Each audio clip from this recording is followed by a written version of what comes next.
ልክ በጠዋቱ 4:45 ላይ አንድ በእድሜ የገፋ አዛውንት በከተማ ውስጥ ወደሚገኝ እጅግ ውድና ዘመናዊ የመኪና መሸጫ ማዕከል ቀስ እያሉ አመሩ።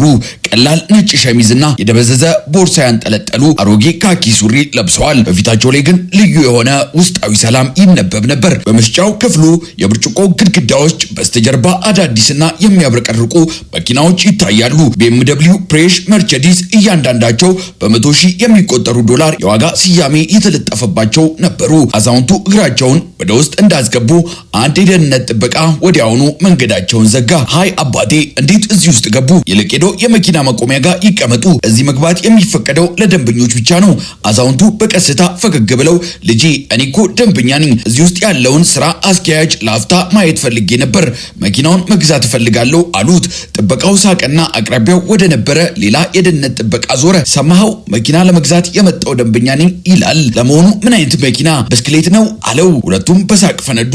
አዛውንቱ ግን አንዲት ቃል አልተናገሩም። ያንን የረጋ ፈገግታ በፊታቸው ላይ እንደያዙ በቀላሉ እንዲያሉ ሳቁም አልሳቁም እኔ ወደ ውስጥ ገባለሁ።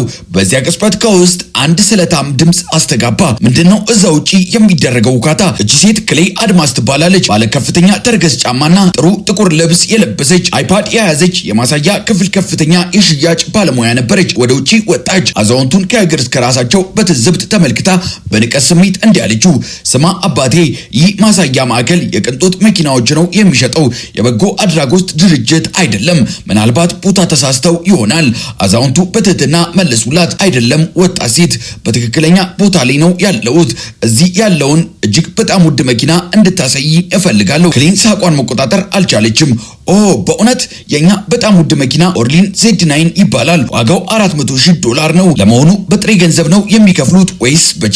አዛውንቱ ስለ ክፍያ አይጨነቁ፣ መጀመሪያ መኪናውን አሳይኝ አላት። ክሊን ወደ የሥራ ባልደረባዋ ስቲቭ ዞረች። እስኪ የመኪናውን ጨርቅ አንሳ ስቲቭ፣ ይህ ልዩ ደንበኛችን ሊያይ ይፈልጋል አለችው። ስቲቭ እየሳቀ እመቤቴ ይህ ቀልድ ነው፣ ይህ ሰው እኮ ቀጥታ ከባቡር ጣቢያ የወጣ ነው የሚመስለው አላት። ክሊን መለሰችለት፣ እውነት ነው፣ ግን ትንሽ ጊዜ ብናጠፋበት ምን ችግር አለው? ሁለቱም እየሳቁ ወደ መኪናው ሄደው ሽፋኑን አነሱት። የመኪናው አካል በከፍተኛ ሁኔታ ያብረቀርቅ ነበር። አዛውንቱ መኪናውን በጥልቀት ተመለከቱት። ከዚያም በቀስታ የሞተሩን ድምፅ መስማት እፈልጋለሁ አሉ።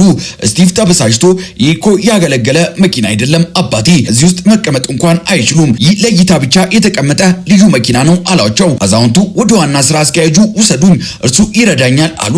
ክሊን አሁን ሙሉ በሙሉ ትዕግስት አጣ አይኖቿን አገላበጠች። አምላኬ፣ አሁን ደግሞ ማናጀሩን ማየት ይፈልጋሉ።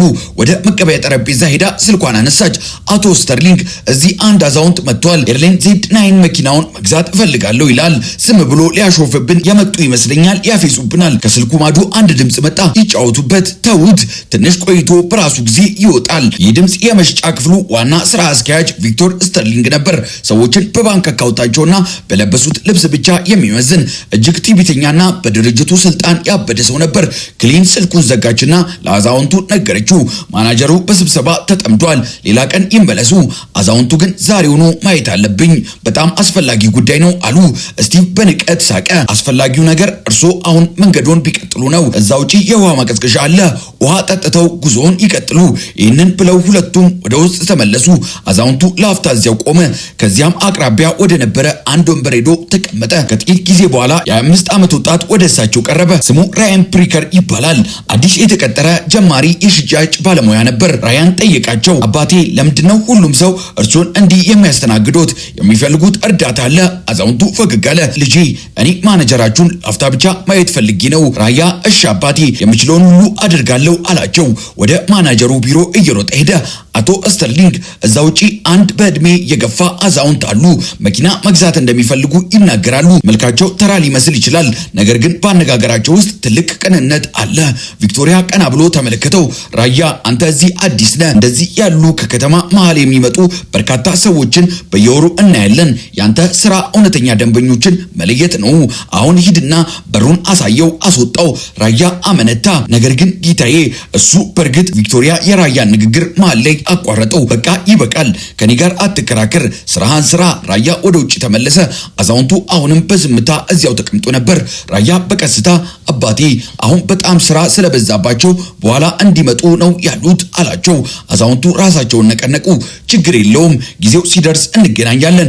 ራያ በመገረም ስሙ ማን ይባላል ሲል ጠየቃቸው። አዛውንቱ ለስላሳ ፈገግታ አሳዩ። ገና ስም የምጠራበት ጊዜ አይደለም። ይህንን ብለው ከቦርሳቸው ውስጥ ትንሽ የታሸገ ፖስታ አወጡ። ለራያ እየሰጡትም ይህንን ለማናጀር ስጠው፣ ነገር ግን ብቻውን ሲሆን ብቻ አሉት። ራያ ፖስታውን ተቀበለ። በውስጡ ምንድን ነው ያለው? አዛውንቱ መለሱ።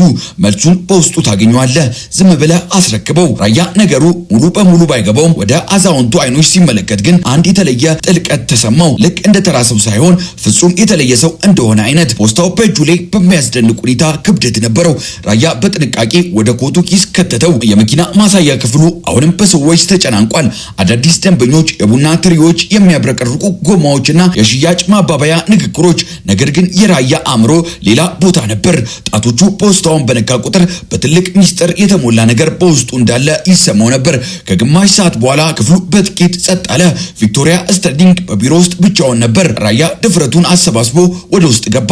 ይቅርታ ጌታዬ። እሺ ራያ፣ አሁን ደግሞ ምንድነው? ቪክቶሪያ ከላፕቶፑ ላይ ቀና ሳይል መለሰ። ቅድም የመጣ አዛውንት ይህንን ፖስታ እንድሰጥ አዘውኝ ነበር። ብቻህን ስትሆን እንድሰጥ ነው የተናገሩት። ቪክቶሪያ ሳቀ። ለምን? ምን ይላል? እርዳታ እየጠየቀ ነው። ፖስታውን ተቀብሎ ማተሙን ሰበረው።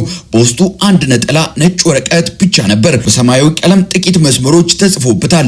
ውድ አቶ ቪክቶር ስተርሊንግ፣ ዛሬ ንግዶን ከሚያካሂዱበት መንገድ ብዙ ተምሬያለሁ። ነገ ጠዋት ልክ ከጠዋቱ 4 ሰዓት ላይ በቮለር ሆልዲንግስ ዋና መስሪያ ቤት እገኛለሁ። የፕሮስቶጂ አውቶ ጋላሪ የወደፊት እጣ ፋንታ በማን እጅ መውደቅ እንዳለበት የምንወስነው እዚያ ቦታ ላይ ይሆናል። ኤኒ ኤዚ ሪስፎርድ። የቪክቶሪያ ፊት በአንድ ጊዜ ደረቀ። ስሙን በድጋሚ አነበበ። ኤኒ ኤዚ ሪስፎርድ። ቅንድቦቹ ተሰበሰቡ። ስሙ የሚታወቅ ይመስላል። በድንገት ነገሩ ውላለው። ቮለር ሆልዲንግስ መላው የመኪና ማሳያ ማዕከሎች በእነሱ የድርጅት ዣንጥላ ስር የሚተዳደር ቅርንጫፍ ነበር። እናም ሪስፎርድ የምርት ስሙ መስራቾች አንዱ እና የዳይሬክተሮች ቦርድ ሰብሳቢ የሆነው ቢሊነሩ ነበር። ነገር ግን በመገናኛ ብዙሃን ወይም በህዝብ ፊት ካልታየ ዓመታት ተቆጥሯል። ቪክቶሪያ በከፍተኛ ፍርሃት የውስጥ ስልኩን አነሳ። ክሊዮን፣ አሁኑኑ ወደ ቢሮ ነይ። ክሊዮን ከጥቂት ሰከንዶች በኋላ ገባች። ምን ተፈጠረ አቶ ስተርሊንግ? ቪክቶሪያ ወረቀቱን በእጇ ላይ አስቀመጠው። ይህንን አንብቢ። ይህ ዛሬ ጠዋት ከመጣ አዛውንት የተሰጠ መሆኑንና ይህ የሪስፎርድ ስም ምን ማለት እንደሆነ ትረጃዋለሽ። ክሊዮን አነበበችውና በአንድ ጊዜ ገርጥታ ቀረች። ጌታዬ፣ ይህ ማለት እሳቸው የኛ? አዎ። ቪክቶሪያ እጁን ጠረጴዛ ላይ መታ። እሳቸው የኩባንያችን ዋና ባለቤቶች አንዱ ናቸው። እኛ ግን መቀበያ አዳራሽ ውስጥ ጥለናቸው ተቀመጥን። የክሊዮን ድምፅ ተንቀጠቀጠ። አሁን ምን እናደርጋለን? ይህንን ለድርጅቱ ቦርድ ሪፖርት ካደረጉት? ቪክቶሪያ በረጅሙ ተነፈሰ። ምንም አይፈጠርም፣ አትደንግጪ። እስካሁን የሰጠን ማስጠንቀቂያ ብቻ ነው። እስከ ነገ ድረስ ሁሉንም ጉዳት መከላከያ መንገዶች አዘጋጃለሁ። ክሊዮን ጠየቀች። ግን እንዴት? ወደ ላይኛው ጫፍ የደረሱ ሰዎች የህዝብ ግንኙነት እንዴት እንደሚይዝ ያውቃል። ነገ ሲመጡ ይቅርታ እጠይቃለሁ። ትንሽ ስሜታዊ ንግግር አደርጋለሁ። የኩባንያውን የፖሊሲ ምክንያቶች ጣል አደርግበታለሁ። ሁሉም ነገር ዝግጁ ይሆናል። ክሊዮን ራሷን ነቀነቀች። ነገር ግን ጌታዬ፣ ለህግ ክፍሉ ቢናገርስ? ቪክቶሪያ በንቀት ፈገግ አለ። ለሱም ሌላ መለወጫ አቀዳለኝ። የነሱን እድሜ ለኛ ጥቅም ልናወል እንችላለን። ክስ ካቀረቡ ስማቸውን የተጠቀመ ሌላ አጭበርባሪ ነበር እላለሁ። ይህ አሮጌ ዘዴ ነው፣ ይሰራል፣ እመኚ። ክሊን ዝም አለች። የቪክቶሪያ በራስ መተማመን ብዙ ጊዜ ወሰን አልፎ ወደ ፍጹም ትዕቢት እንደሚቀየር ታውቃለች። ይህ በእንዲህ እንዳለ ራያ በሩ ላይ ውጪ ቆሞ ሁሉንም ነገር ያዳምጥ ነበር። ወደ ውስጥ አልገባም ነበር። ነገር ግን እያንዳንዱን ቃል በተሰነጠቀው በር በኩል ይደርሰው ነበር። ከፍተኛ የቁጣ ስሜት ተሰማው። እነዚህ ሰዎች ትናንትና ስህተት ሰርተዋል፣ ዛሬ ደግሞ ያንን ስህተት በውሸት ለመሸፈን እየሞከሩ ነው ሲል አሰበ። ራያ ያንን ምሽት ወደ መኖሪያ ቤቱ አልተመለሰም። ራያን በኤግዚቢሽን ክፍሉ የማረፊያ ክፍል ውስጥ አመሸ። በኮምፒውተሩ ፊት ለፊት ተቀምጦ የቮለር ሆልዲንግስ ድረገጽ ከፈተ። ከዚያም ወደ ዳይሬክተሮቹ ቦርድ የመገናኛ ክፍል በመግባት ሚስጥራዊ ኢሜል መጻፍ ጀመረ። ርዕስ: አቶ ኤኒኤሲ ሪስፎርድ በፕሮስቴጅ አውቶ ጋላሪ ስላደረጉት ጉብኝት የቀረበ ሪፖርት። ክብርነታቸው ዛሬ እሳቸው ባለው ያስተዋወቁ አንድ በእድሜ የገፋ አዛውንት መጥተው ነበር። የሥራ ባልደረቦቻችን ግን እጅግ ሙያዊ ባልሆነ መንገድ አስተናገዷቸው። በተግባር ከክፍሉ አባረዋቸዋል ማለት ይቻላል። ይህንን ኢሜል የሚጽፈው ካስተዳደሩ የሚደርሳችሁ የተቀነባበረ ሪፖርት ሳይሆን እውነተኛ ሀቅ እንዲደርሳችሁ በመፈለግ ነው። ራያን ፓርከር ጀማሪ የሽያጭ ባለሙያ ኢሜሉን ላከው። ልቡ በከፍተኛ ሁኔታ ይመታ ነበር። ነገር ግን ከላከው በኋላ በኋላ ከውስጡ ትልቅ ሸክም እንደወረደለት ተሰማው። በማግስቱ ጠዋት ልክ ከጠዋቱ 4 ሰዓት ላይ አዛውንቱ እንደገና በማሳያ በሮች ላይ ተገኙ። ነገር ግን በዚያ ጊዜ ብቻቸውን አልነበሩም። ከበስተጀርባቸው 4 ጥቁር ቪኤት መኪናዎች መጥተው ቆሙ። ጥቁር ሙሉ ልብስ የለበሱ በርካታ የህግ ባለሙያዎችና ከፍተኛ የሥራ ኃላፊዎች ከመኪናቸው ወረዱ። የደህንነት ጥበቃው በድንጋጤ ደረቀ። ክሊዮንና ስቲቭ ልክ መንፈሳት እንዳዩ ይመስል ደነገጡ። ትናንትና በራስ መተማመን ተሞልቶ የነበረ ቪክቶሪያ ስተርሊንግ ደግሞ አሁን ከንፈሮቹ ተጣበቁ። አፉ ሙሉ በሙሉ ደርቆ ነበር። አዛውንቱ ቀጥታ ወደ ውስጥ በመግባት አቶ ቪክቶሪያ ስተርሊንግ የት ነው ያለው ሲል በቁጣ ጠየቁ። ዛሬ በድምጻቸው ውስጥ ምንም አይነት ለስላሴ አልነበረም። የአነጋገራቸው ቃና ፍጹም የአንድ ዋና ስራ አስፈጻሚ ትዕዛዝ ነበረው። መላው መሸጫ ክፍል ውስጥ ጭጭ ያለ ዝምታ ሰፈነ። የጫማቸው ኮቴ ድምጽ ብቻ በብርጭቆ ግድግዳዎች ላይ ያስተጋባ ነበር። ቪክቶሪያ በቀስታ ከቢሮ ወጣ። የውሸት ፈገግታ ፊቱ ላይ እየለጠፈ እንደምን አደሩ አቶ ሪስፎርድ፣ ትናንትና የተፈጠረው ነገር አለመግባባት ብቻ ነበር ጌታዬ። ሰራተኞች እርሶ መሆኑን በትክክል አልተረዱም ነበር አለ። ሪስፎርድ እጃቸውን በአየር ላይ በማንሳት ንግግሩን በቁም አገዱት። አይኖቻቸው ልክ እንደ በረዶ ቀዝቃዛ ነበሩ። ስህተቱ በሰራተኞች ላይ ብቻ አይደለም ቪክቶሪያ፣ ስህተቱ ያንተ አመራር ላይ ነው ያለው። ቪክቶሪያ ቃላቱን ማያያዝ አቃተው። ጌታዬ ቃል እገባለሁ። የሪስፎርድ ድምጽ ጥልቅ አለ። ቃል መግባትህን ለሌላ ጊዜ አቆየው። መጀመሪያ ይህንን ንገረኝ።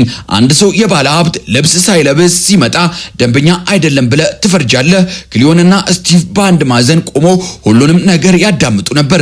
ላብ በክሊዮን አንገት ላይ ይወርድ ጀመር። ሪስፎርድ ወደፊት በመራመድ በማሳያ ክፍል መሃል ላይ ቆሙ። ዙሪያቸውን ተመለከቱ። እያንዳንዱ ሰራተኛ አንገቱን ደፍቶ ነበር። ይህን እኔ ከ20 ዓመታት በፊት የጀመርኩት የመኪና ማሳያ ማዕከል ነው አሉ። ያን ጊዜ የነበረን 2 መኪናና 5 ሰራተኞች ብቻ ነበሩ። ነገር ግን አንድ ደንበኛ ከየትኛውም የኑሮ ደረጃ ይምጣ ከፍተኛ ክብር ማግኘት አለበት የሚል ራዕይ ነበርን። አሁን ግን ቆም ብለው ቪክቶሪያን በትኩረት ተመለከቱ። አሁን እዚህ ቦታ የምትሸጡት ቲብትን ብቻ ነው። የቪክቶሪያ ድምጽ ተንቀጠቀጠ። ጌታዬ እባክዎን አንድ ድል ይስጡን። ትናንትና በጣም አስጨናቂ ቀን ስለነበረ ነው። አዎ ሪስፎርድ መለሱ። ነገር ግን አስጨናቂ ቀናት እኮ ናቸው እውነተኛ ማንነት የሚያወጡት። እናም ትናንትና እውነተኛ ማንነታችሁን አይቻሉ። በዚያ ቅጽበት አብሯቸው የመጣ የድርጅቱ ከፍተኛ ኃላፊ አንድ አይፓድ ጠረጴዛ ላይ አስቀምጠ። ጌታዬ የትናንትናውን ሙሉ የደህንነት ካሜራ ቪዲዮ መርምረናል። ሁሉም ነገር ተመዝግበዋል አለ። የቪክቶሪያ ፊት በአንድ ጊዜ ገረጣ። ክሊዮን ትንፋሿን ዋጠች። ሪስፎርድ እንዲህ አሉ። ቪዲዮን ተመልክቻለሁ። እየሳቃችሁ ትቀልዱ ነበር። አልፎ ተርፎ ለአንድ አዛውንት አባት እንኳን መቀመጫ ወንበር አልሰጣችሁም። የኛ የድርጅት መሪ ይህ ነው። ቪክቶሪያ አንገቱን ደፋ። ጌታዬ ስህተት መስራቴን አምናለሁ። እኔ አይደለም። ሪስፎርድ በድጋሚ ንግግሩን አቋረጠ። አሁን ጥፋት የማመኛ ጊዜ አይደለም። አሁን የድርጊት ውጤት የማብቂያ ጊዜ ነው። ከጀርባ ቆሞ ወደ ነበረ ራያ እጁን ዘረጉ። ወደ ፊት ቅረብ አንተ ወጣት። ራያ በድንገት ደንግጦ በቀስታ ወደ ፊት ተራመደ። ሪስፎርድ ፈገግ ብለው እንዲህ አሉ። ይህ ልጅ ነው በድርጅቱ ውሸት ሳይሆን በእውነተኛ ታማኝነት ያስተዋወቀኝ። የአስተዳዳሪውን ስህተት ለመሸፈን ያልሞከረ ይልቁንም እውነተኛውን ሀቅ ያደረሰኝ እሱ ነው። መላው ሰራተኛ በመገረም ደረቀ። ክሊዮን በሹክሹክታ ራያ ኢሜል ልኮ ነበር አለች። ሪስፎርድ ወደ ቪክቶሪያ ተመለከተ። ታውቃለህ ቪክቶሪያ፣ በዚህ ማሳያ ክፍል ውስጥ ዝቅተኛ ቦታ ላይ ያለ ሰው ዛሬ ከሁላችሁም በላይ የላቀ የሙያ ስነ ምግባር አሳይቷል። ከዚያም አንድ ማደር ከፍቶ አወጀ። ከዛሬ ጀምሮ የፕሮስተርጅ አውቶ ጋላሪ የአመራር መዋቅር ተቀይሯል። ቪክቶሪያ ስተርሊንግ ከዛሬ ጀምሮ ከዋና ስራ አስኪያጅነት ቦታ ወዲያውኑ ታግዳል። ቪክቶሪያ በድንጋጤ ተዋጠ። ጌታዬ እባክዎ የቤት ዕዳ አለብኝ። ስራዬ ህይወቴ ስራ ገና አላበቃም አሉ ሪስፎርድ በረጋ መንፈስ። ነገር ግን እውነተኛን የህይወት እውነታ መረዳት አለብህ። ለሚቀጥሉት 6 ወራት በቴክኒክ አገልግሎት መስጫ ማዕከል ውስጥ ትሰራለህ፣ መኪናዎችን ታጥባለህ፣ ለደንበኞች ቡና ታቀርባለህ እና እውነተኛ ደንበኛ አገልግሎት ምን ማለት እንደሆነ ትማራለህ። በማሳያ ክፍል ውስጥ መርፌ ቢወድቅ እንኳን የሚሰማበት ጸጥታ ሰፈነ። በክሊዮን አይኖች ውስጥ እንባዎች ሞሉ። ሪስፎርድ ወደ እሷ ዞረ እና አንቺ ወይዘሪት አድማስ በሙከራ ጊዜ ላይ እንድትሆኚ ተደርጓል። አንድ ተጨማሪ የመጨረሻ ዕድል ተሰጥቶሻል። ነገር ግን አስታውሺ፣ ከእንግዲህ ሌላ ደንበኛ በለበሰ ልብስ ከተገመተ ወዲያውኑ ከስራ ትባረሪያለሽ። ክሊዮን አንገቷን ደፍታ በሹክሹክታ በጣም አዝናለሁ ጌታዬ፣ ተረድቻለሁ አለችው። ከዚያም ሪስፎርድ ወደ ራያ ዞረ።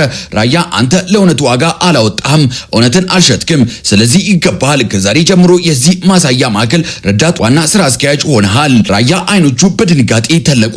ጌታዬ፣ እኔ እኮ ገና ጀማሪ ነበርኩ። አዎ እያሉ በቀስታ ሳቁ። ነገር ግን እዚህ አካባቢ ባሉ የቅጥር ማዕከሎች ላይ የማይገኝ አንድ ትልቅ ነገር ባንተ ውስጥ አለ። ክሊዮን በቀስታ ለሰዎች ማዘን አለች። ራያ ያደረገው ነገር ትልቅ ድፍረት የሚጠይቅ ነበር። እኛ የተቀረነው እንደዚህ አይነት ድፍረት አልነበረንም። ራያ መለሰ። እኔም ዝም ብዬ በስነ ምግባር ትክክል መስሎ የተሰማኝን ነው ያደረኩት። ሪስፎርድ ቪክቶሪያን ለአንዴና ለመጨረሻ ጊዜ ተመለከቱ። አስታውስ ቪክቶሪያ፣ የአንድ ድርጅት እውነተኛ ዋጋ በመኪናዎች የቆዳ መቀመጫ ላይ አይደለም፣ ደንበኞችን በአክብሮት በሚያስተናግዱ ሰራተኞች ውስጥ እንጂ። ይህንን ብለው ወደ በሩ አመሩ። እያንዳንዱ የጫማቸው ኮቴ ድምጽ በማያሰማ ክፍል ወለል ላይ ያስተጋባ ነበር። ልክ እያንዳንዱ የድምጽ ማሚቱ ታማኝነት የንግድ እውነተኛ ሞተር ነው እያለ የሚናገር ይመስል ነበር። 3 ሳምንት አለፈ። አሁንም በማሳያ ማዕከል ውስጥ ያለው የሥራ ባህል ሙሉ በሙሉ ተለውጧል። እያንዳንዱ ሰው እጅግ ሙያዊና ቅን ሆኗል። የፕሮስቴጅ አውቶ ጋላሪ ምልክቶች አሁን ይበልጥ ደምቀው የሚያበሩ ይመስሉ ነበር። ነገር ግን ያ ብሩህነት የመጣው ከመኪናዎቹ ብቻ አልነበረም፣ ከራያ መሪነት ጭምር እንጂ። ራያ አሁን ረዳት ማናጀር ነበር። ሰራተኞቹ አቶ ፒርከር እያሉ ይጠሩታል። እሱ ግን ሁልጊዜ እየሳቀ አረ ዝም ብላችሁ ራያን ብሉኝ ችግር የለውም ይላቸው ነበር። በየቀኑ ጠዋት መጀመሪያ የሚደርሰው እሱ ነበር። የማሳያ ክፍሉን ማብራቶች ያበራና ሪዝቮርድ ተቀምጦበት በነበረው በዚያ የጥበቃ ቦታ ላይ ለ5 ደቂቃ ቆሞ ያስብ ነበር። ለሱ ያ ቦታ ሁልጊዜ ማስታወሻው ነበር። አንድ ቀን ክሊዮን ወደ እሱ ቀርባ ራያ ዛሬ ወደ ቮለር ዋና መስሪያ ቤት እንድትሄድ ተጠርተሃል አለችው። ራያን በነገሩ ትንሽ ደነገጠ። እኔ ለምን ልነግርህ አልችልም አለች ክሎይ። የተነገረኝ ነገር ቢኖር አቶ ሪዝቮርድ በአካል ሊያዩ እንደሚፈልጉ ብቻ ነው። በከተማው መሃል እያንዳንዱ በር በሲነር በሚከፈትበት ባለ ግዙፍ የመስታወትና የብረት ሰማይ ጠቀስ ህንፃ ውስጥ ራያን ራሱን ሲያገኝ በአድናቆት ተዋጠ። በህይወቱ እንደዚህ ያለ ዘመናዊ ውድ የኮርፖሬተር ቢሮ አይቶ አያውቅም ነበር። የቢሮዋ መስተንግዶ አቶ ራያን ዋና ስራ አስፈጻሚ በፎቅ ላይ ባለው ልዩ ቢሮቸው ይጠብቆታል አለችው። ወደ ፎቁ ወጣ። አቶ ሪዝቮርድ በዋናው ስራ አስፈጻሚ ጠረጴዛዎች ላይ ተቀምጦ ነበር። ነገር ግን ዛሬ በፊታቸው ላይ በርካታ የህግ ሰነዶች እና የፋይናንስ ግብዓቶች ተዘርግቶ ነበር። ግባ ራያን አሉት። እንዴት ነህ? በጣም ደህና ነኝ ጌታዬ፣ ሁሉም ነገር በጥሩ ሁኔታ እየሄደ ነው። ታውቃለህ፣ ሪዝቮርድ ፈገግ አሉ። በየሳምንቱ የአፈጻጸም ሪፖርቶችን እቀበላለሁ። እናም ከአንተ ስም ጎን የሰው ኃይል አስተዳደር ሁልጊዜ አንድ የተለየ ችሎታን ያደምቃል። እሱም ታማኝነትህን ነው። ራያን ትንሽ አፈር አለ። ጌታዬ፣ እኔ እኮ ስራዬን ብቻ ነው እየሰራው ያለሁት። ሪዝቮርድ በወንበሮቹ ላይ ወደ ኋላ ተደገፈ። ራያን፣ ልነግርህ የምፈልገው ነገር አለ። ከቦርዱ በቀስታ ጡረታ የመውጣበት ጊዜ ላይ እንደደረስኩ ወስኛለሁ። ራያን ደነገጠ። ግን ጌታዬ፣ እርስዎ ከሌሉ ኩባንያው። ሪዝቮርድ ለስላሳ ፈገግታ አሳዩ። ማንኛውም ቪት ሞተር አንድ ቀን መጥፋቱ አይቀሬ ነው ልጄ፣ ነገር ግን ጉዞውን መቀጠል አለበት። ሰነዶቹን ወደ ራያ ገፉት። ይህ የኔ በጎ አድራጎት ድርጅት የቮለር ፋውንዴሽን ማህደር ነው። የድርጅቱ የበላይ ዳይሬክተር ሆነ እንድትረከበኝ እፈልጋለሁ። የራያ አፍ ደረቀ። ጌታዬ፣ እኔ እኮ ተራ የመኪና ሻጭ ነበርኩ። ሪዝቮርድ መለሰ። አሁን ግን አንተ አርያ ነህ። እናም አሁን ያለው የኮርፖሬተር ዓላማ የሚያስፈልገው ትርፍ ብቻ የሚያሳድዱ ሰዎችን ሳይሆን እንደ አንተ ያሉ አርያዎችን ነው። የራያን አይኖች በእንባ ረጠቡ። በቀላሉ እንዲህ አለ። ቃል እገባውለታለሁ ጌታዬ፣ ዋና እሴቶችን በፍጹም አሳልፌ አልሰጥም። ሪዝቮርድ ራሳቸውን ነቀነቁ። አውቃለሁ፣ በትክክል ለዚህ ነው የተመረጥከው። ይህ በእንዲህ እንዳለ ቪክቶሪያ በቴክኒክ አገልግሎት መስጫ ማዕከል ውስጥ ወደ ታች ወርዶ እየሰራ ነበር። የአንዳንዱን ደንበኛ መኪና የውስጥ ክፍል እያጸዳ ነበር። አንዳንድ ጊዜ ሌሎች ቴክኒሽኖች እያዩ ያፊዙበት ነበር። ነገር ግን እሱ ከእንግዲህ ቲቢቱን አያሳይም። ጥፋቱን ለመካስ እየሞከረ ዝም ብሎ አንገቱን ደፍቶ ስራውን ይሰራ ነበር። አንድ ቀን ራያን ወደ አገልግሎት መስጫ ክፍሉ ገባ። ቪክቶሪያ በድንጋጤ ነቀነቀ። ማንም ሰው በዚህ መልኩ በተለመደና በጥሩ አነጋገር ካናገረን ሳምንት ተቆጥሮ ነበር። ራያን፣ እኔ የመጣሁት ያንተን ቦታ እየወሰድኩ እንዳልሆነ ልነግርህ ነው አለው። እኔ ዝም ብዬ በመጀመሪያው የሥራ ቀኔ አንተ ያስተማርከኝን ነገር እያደረኩ ነው። እሱም በስራዬ ላይ ማተኮር ነው። ቪክቶሪያ አይኖቹ በትንሹ እያረሩ ተመለከተው። ራያን፣ በዚህ ቀን አንተ እውነትን ባትናገር ኖሮ እኔ በፍጹም ወደ እውነተኛው ህይወቴ የመመለሻ እድል አላገኝም ነበር። እንድሰምጥ አልፈቀድክም፣ ይልቁንም እንድነቃ ነው ያደረከኝ። ራያን ፈገግ አለ። ሁላችንም ጥቂት ነገር የተማርን ይመስለኛል። ከዚያም ቪክቶሪያ መልሶ አዎ፣ እኔ በእርግጠኝነት አንድ ነገር ተምሬያለሁ። የአንድን ሰው ማንነት መገምገም ያለብህ በባህሪ እንጂ በገንዘብ አይደለም። ሁለቱም ተጨባበጡ። ክሊዮን አቅራቢያቸው ቆማ ነበር። በእሷም አይኖች ውስጥ አንድ የተለየ የውስጥ ሰላም ይነበብ ነበር። በዚያ ምሽት ራያን ከቢሮ ሲወጣ በመኪናው ማቆሚያ ውስጥ አንድ መኪና ቆሞ ነበር። እሱም እጅግ በጥንቃቄ የተያዘ ጥቁርና አሮጌ ቪንቴጅ ፎርድ መኪና ነበር።